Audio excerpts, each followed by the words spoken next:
सुन ले तू ससुरे के हाल दीदी बहिनी हो। सुन ले तू ससुरे के हाल दीदी बहिनी हो।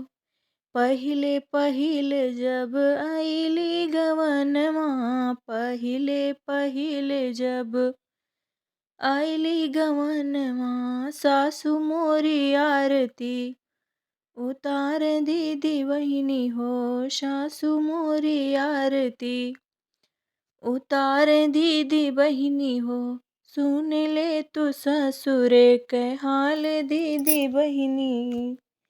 सुन ले तू ससुरे के हाल दीदी बहिनी हो।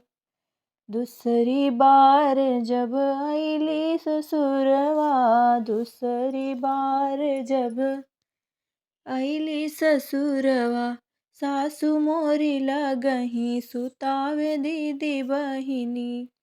सासु मोरी लगही सुतावे दीदी बहिनी।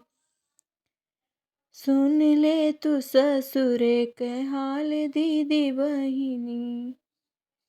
तीसरी बार जब आइली ससुरवा, तीसरी बार जब आइली ससुरवा, सासु मोरी झोटवा उखार दीदी बहिनी। सासु मोरी झोटवा उखार दीदी बहिनी। सुन ले तू ससुरे के हाल दीदी बहिनी।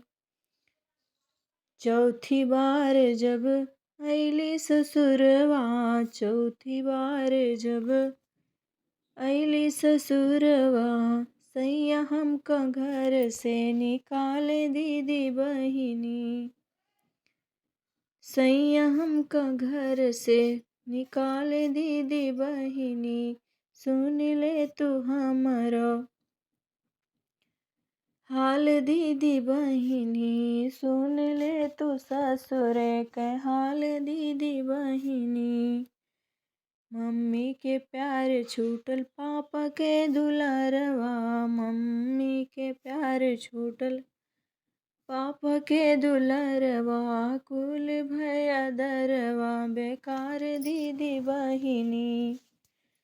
सुन ले तू हमरो पुकार दीदी।